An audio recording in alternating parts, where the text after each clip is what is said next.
houve a matança. A operação, eu acho que ela foi desastrosa. Lula está desesperado, e o motivo é simples. Mais de 100 integrantes do Comando Vermelho foram abatidos em combate. Sim, mais de 100 narcoterroristas neutralizados pelas forças de segurança do Rio de Janeiro. Mas, em vez de aplaudir o trabalho da polícia, o que Lula faz? Ele se desespera. Monta uma força-tarefa para incriminar os bravos guerreiros que arriscaram a própria vida para libertar o povo do domínio do crime. Nós estamos tentando essa investigação. Nós, inclusive, estamos tentando ver se é possível os legistas da Polícia Federal participarem do processo, sabe, de investigação da morte, como é que foi feito. Vamos ver se a gente consegue fazer essa investigação. Porque a decisão do juiz era uma ordem de prisão. Não tinha uma ordem de matança. E houve a matança. Sabe, eu acho que é importante a gente verificar em que condições ela se deu.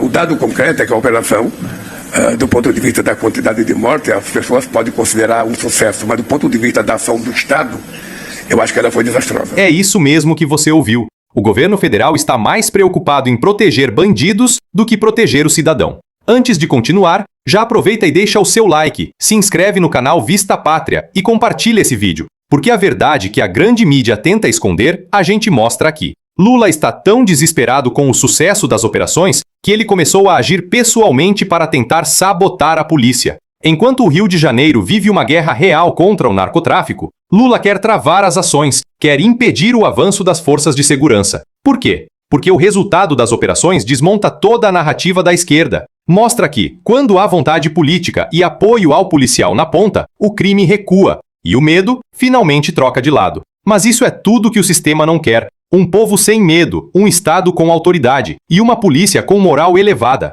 E aí vem o melhor. Lula achava que poderia contar com o apoio de Alexandre de Moraes, mas o tiro saiu pela culatra. O governador Cláudio Castro transformou o que seria uma reunião de intimidação num verdadeiro tribunal de fatos. Ele não gritou, não bateu na mesa. Foi lá e mostrou provas, mostrou vídeos, mostrou os registros das câmeras corporais. E quando as imagens apareceram, o clima mudou. O ministro, que chegou ao Rio com a postura de quem daria uma bronca, saiu calado, sem coletiva, sem discurso, sem holofote. Sabe por quê? Porque não há argumento contra fatos. E o fato é, a polícia agiu dentro da lei, com técnica e salvou vidas. Às vezes parece que a ida do Alexandre de Moraes ao Rio poderia ser descrita talvez como alguém que faz questão de atravessar a rua para pisar numa casca de banana.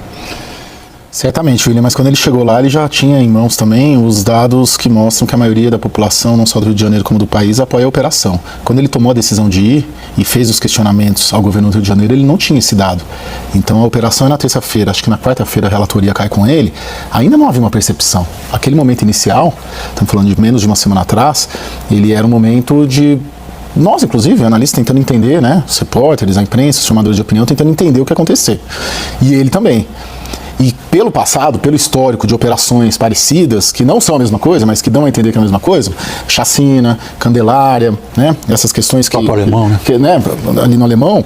Então houve ali um proativismo do próprio ministro Alexandre de Moraes de tomar a frente e falar, poxa, isso aqui é mais um escândalo nacional, é uma chacina.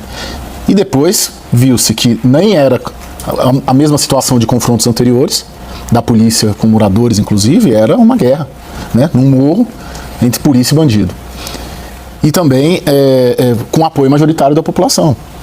E, inclusive da população local, da população das comunidades. Então isso fez hoje, no meu entender, hoje, o saldo de hoje, segunda-feira, depois da ida do Alexandre lá, você vê que ele, a reunião, a informação que a gente tem começa tensa, mas sim, depois acaba... Nisso o dia inteiro. Isso, a reunião começou tensa, depois acabou bem.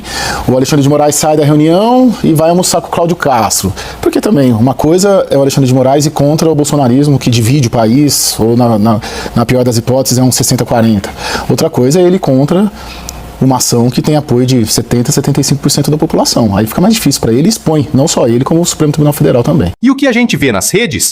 O povo de bem, aplaudindo o governador Cláudio Castro. Apoio popular maciço, aprovação subindo. E claro, o desespero no Planalto aumentando. Agora, com a popularidade de Castro crescendo, o sistema reagiu. O TSE resolveu julgar o governador. Coincidência? Claro que não. É o velho jogo da intimidação. Eles não conseguem vencer nas urnas, então tentam destruir no tribunal. Mas o recado já foi dado, o povo está vendo, e cada manobra dessas só expõe ainda mais o estilo mafioso de quem transformou a política brasileira num balcão de chantagem. E para piorar, o processo corre no mesmo TSE, que até hoje finge não ver os abusos do sistema. Um julgamento sem base, sem provas, apenas para mandar o recado. Ninguém desafia o regime impunemente. E Lula, mais uma vez, mostra de que lado está. Ele não está do lado da lei, não está do lado da ordem, não está do lado da polícia. Lula está do lado do crime, do lado de quem destrói comunidades, de quem aterroriza famílias, de quem escraviza jovens com drogas e violência. Basta ver as ações do governo. Em vez de apoiar os estados que enfrentam o narcotráfico, Lula tenta desmoralizar os governadores que estão dando resultado. É o cúmulo da inversão moral. E agora, para completar o circo, o líder do PT entrou com uma ação no Supremo pedindo que Cláudio Castro seja investigado por crime contra a soberania nacional. Soberania? Só se for a soberania do Comando Vermelho. O que o governador fez foi proteger a vida dos brasileiros, restabelecer o controle do Estado sobre o território. Mas, na cabeça deles, o território pertence ao crime, e quem ousa intervir vira criminoso. O discurso é tão absurdo que parece piada. Eles inverteram completamente o significado de soberania. Para eles, soberania é deixar o tráfico mandar. Para nós, soberania é ter coragem de combater o mal. E tem mais, esse desespero todo tem motivo. O governo Lula teme uma intervenção internacional, especialmente dos Estados Unidos, que já vem monitorando o avanço das facções brasileiras e sua ligação com o tráfico internacional de armas e drogas. Há informações de que setores americanos consideram o Rio de Janeiro um ponto crítico de segurança continental. E se o Brasil não agir, eles agirão. Lula sabe disso e teme perder o controle político da narrativa. Por isso, tenta enquadrar o governador como ameaça à soberania. É uma forma de mandar recado. Será perseguido. Mas o que Lula não entende é que a verdadeira ameaça à soberania é deixar o crime dominar o território nacional. Tem bala, filhão, vai tomando toda a vida. Olha lá, blindado não sobe não, filhão. Você não é império do urso, filhão. As pesquisas mostram. A maioria do povo apoia as ações de Cláudio Castro. O brasileiro cansou de ver o bandido sendo tratado como vítima. Cansou de ver político defendendo o criminoso enquanto o trabalhador vive com medo. E quanto mais o governo tenta criminalizar quem combate o crime, mais o povo se une em torno de quem tem coragem. Hoje, a figura de Cláudio Castro cresce nacionalmente. Ele virou símbolo de resistência contra o sistema. E o pânico no Planalto é justamente esse: ver surgir uma nova liderança com popularidade real e sem rabo preso. Então, se tem algo que Lula deveria temer, não é o Comando Vermelho, é o comando do povo. É a força de uma nação que cansou de ajoelhar diante de criminosos. E se hoje o sistema tenta perseguir quem defende a lei, amanhã o sistema é que vai ter que responder ao povo. Porque a verdade é simples. Quem combate o crime, defende o Brasil. Quem protege bandido, trai a pátria.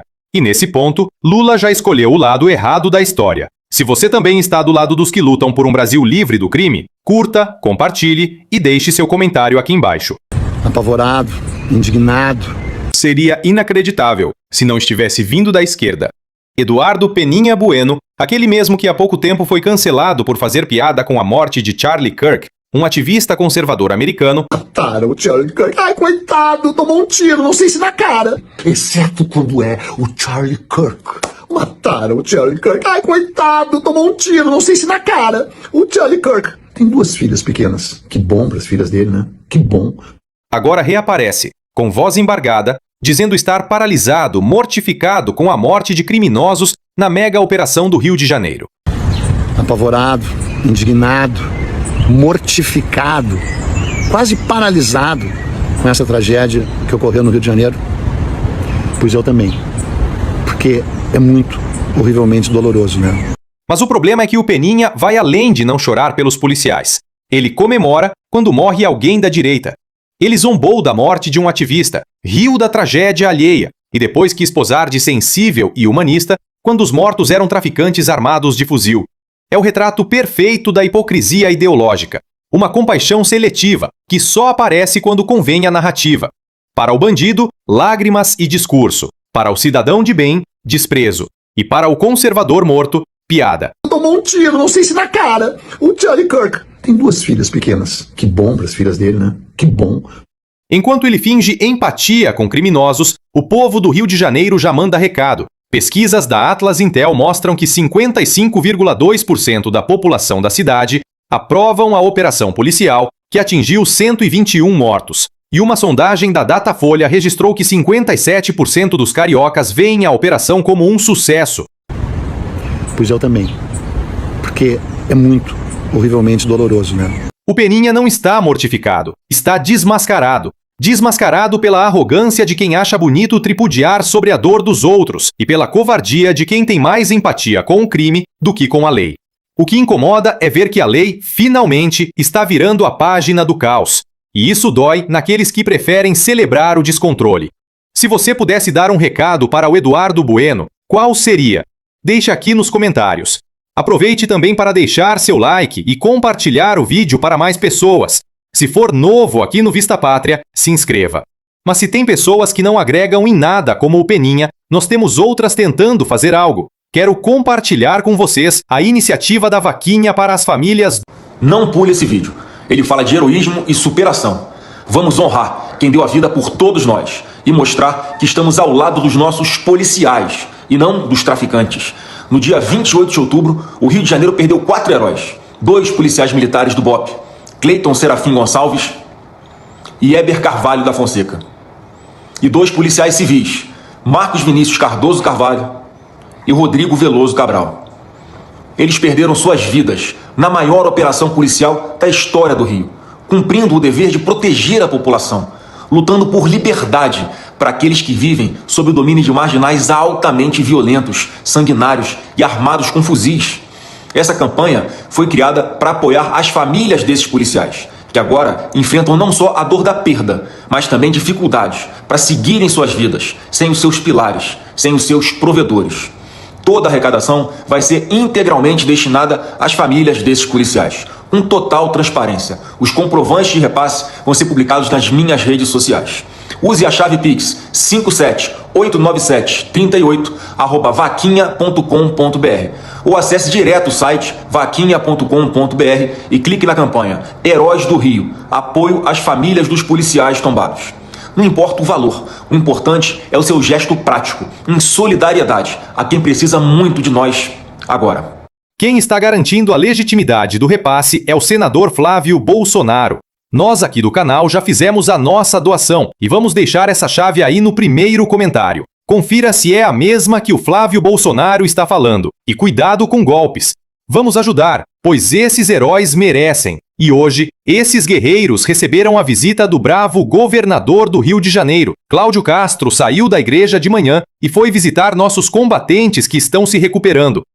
Eu falei com o geral ontem, tipo isso aqui, a gente entrou pra história. Entrou pra história. Vocês do senhor, para mim, pra vocês. Não, é pra vocês. Vamos lá, botar aqui lá. Meta de vocês. De vocês tudo. O Brasil inteiro, como o Moleque estava falando, policiais estão passando na rua, as pessoas estão aplaudindo. E hoje as pessoas entendem a dureza do trabalho policial e o quanto ele é vital para a sociedade. Infelizmente, tem gente que acha que isso é facção ainda, isso é terrorista. Isso não é uma facção. A facção era 25 anos atrás. Então, os heróis nacionais, não são heróis do Estado, não. O Brasil inteiro está aplaudindo, está sendo uma ligação do Brasil inteiro. As pessoas estão falando da polícia no Brasil inteiro. E chamou a atenção do mundo. Eu vim aqui te visitar. Estou indo na missa agora, vou rezar pela vida de vocês, para que vocês estejam em casa o mais rápido possível. E trabalhando de dia. Ninguém vai parar a gente, vai avançar. Obrigado, irmão. Precisamos de mais pessoas corajosas como Cláudio Castro. Quando ele pediu, Salomão pediu, Deus concedeu a sabedoria e deu ainda mais as riquezas. Mas Deus, ele recompensou ainda mais Salomão, que ele se tornou um dos reis mais poderosos daquela época. Chegou os ouvidos até a rainha de Sabá, da Etiópia. Que Deus abençoe e conceda a sabedoria. Amém? Amém. Amém. Olha lá, dá um abraço no céu. Aí, ó. Coisa boa. São por atitudes como essa que o governador é aplaudido por onde passa. Vejam essa reação dos fiéis de uma igreja diante da chegada do governador Cláudio Castro.